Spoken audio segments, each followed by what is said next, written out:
Whoa! Whoa! Doing a wheelie. 4-wheel drive.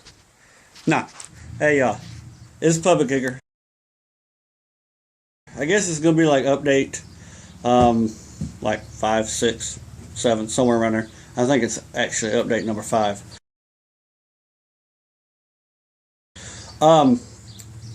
I've got the steering figured out. I'm going to show you what I've done. And I don't want to hear all you people run your mouth about, oh, the welds ain't going to hold, or it's going to snap or something, because I'm pretty sure it'll hold. But if it don't, I'm pretty sure I can grab some duct tape somewhere. What I've done, let me come around here. I've made me some tie rods. As you can tell, focus, camera, focus. It runs from one steering knuckle to the other, all the way over there. And what I had to do was I spliced into it, so I had to weld them to extend them out. My tie rod end wasn't long enough, so I extended it. Okay, and then off of the left hand side, the driver's side, on the knuckle, I've made my extensions come down here so my tie rod ends can hold on right here. I've got another one over on that side that comes down. That way whenever one wheel turns, it's actually going to make both wheels turn. Okay, and then what I've done from there, oh, it's raining. I hope y'all can still hear me, but what I've done from there, alright guys, sorry about that, I got a phone call. Anyhow, as I was saying, I made these arms come down off of each side of my knuckle. One over there, like I said, so both will turn. Alright, and then off of the stock knuckle, this is your 4-wheel drive steering arm, is what I call it. You'll have one on the left side and on the right side. There's usually 2 rods, one tie rod ends that will connect here and go up to your steering on the stock lawnmower. But what I've done is I've drilled another hole just slightly up above this one, and I ran another tie rod. I've made this one too. It will hold, trust me. It comes down and comes to this part right here that I've made. Okay, that is actually the piece that comes and holds your the mowing deck on these. Anyhow, what I done was I came over, I put a bolt through here, which I'm going to take that back out because I don't need it. I've welded it to the stock steering arm. I couldn't do the V because I can't get this whole lawnmower over to my friend's house right now to weld the V shape. You know, it would have one arm coming here and then another arm coming here and then tie rods going up there, up there. So what I've done is actually basically just extended my stock one out to right here. So whenever I turn to the right, this is basically what they call a direct steering system. Okay, I'm going to turn to the right, and as you can see, it goes to the right. And then whenever I turn to the left, as you can see, it goes to the left. And I'm going to show you, it does not take very much to turn this thing. If I can get this in the shot. Let's try. Here's my hand right here. That is all the way to the right. That is all the way to the left. The steering on this will be actually pretty, I like it like this, because you don't have to turn it very much to go left or right. But I'm also going to take, if you've noticed, whenever I turn to the left, it turns nice and sharp.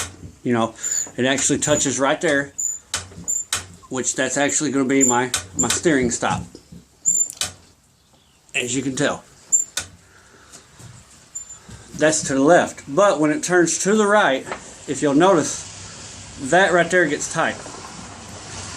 And if I'm driving, that wheel, if I'm turning to the right, that wheel is going to put pressure, and it's also going to make it come this way just a little bit more, which means when I try to go back to the left, come here real quick, steer this to the left. When I try to go back to the left, it's actually just going to jam up. See, he's trying to go to the left, it's not going to go. So what I'm going to do in order to fix that is I'm going to come over here, and as you can see, now it's going back to the left. Now, but when I go to the right, in order to keep that pressure from pushing this wheel further this way, I'm just going to put a bolt right here for a steering stop. It'll come off and it'll stop right up against this. That way, whenever the pressure is up there, it cannot push it no further. That, my friend, is how I've done my steering. I know other people are going to be building these. Matt's built one. I couldn't use his steering setup for the basic fact that like I said, I can't get this out of here, or I can get it out. I can pull this whole thing in and out. But if I put the V shape on here, then I can't get it in and out through that hole. Also, I can't take this whole lawnmower over to my friend's right now to get it built. Later, if this does not work, then I'll have to figure out a way to get it over there and do that. But I'm pretty sure this is going to work. I don't see nothing wrong with it. Another thing that some of y'all might be thinking is the clearance whenever I turn the wheel. If you'll turn the wheel to, I'll turn it. If you'll notice when I turn that wheel to the left, y'all's probably going to think, well, the tire may come and hit this.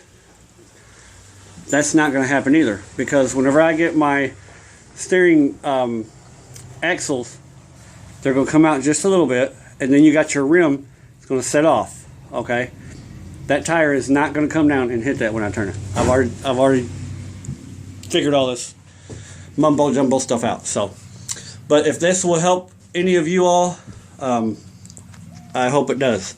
But if it will, yeah, don't forget to comment, rate, and subscribe to my YouTube. Come check me out on Facebook. I got Instagram, but I don't really care too much for it. So yeah, Facebook is where it's happening. Facebook and YouTube.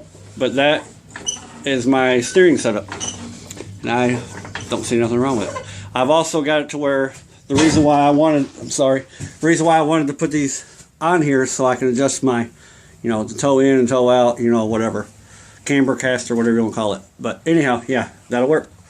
Don't forget to comment, rate, and subscribe. Hey guys, I'm gonna throw this part somewhere in this update also. I do want to thank everyone for subscribing, all my new subscribers. Thank you all for subscribing. Continue watching if you want to see the build progress on this four-wheel drive. Also, I have other build projects. I've got a racer, and I have some plans for the multi-marine. Later, I want to make a front loader on that. I've got some plans on how I'm going to do that also.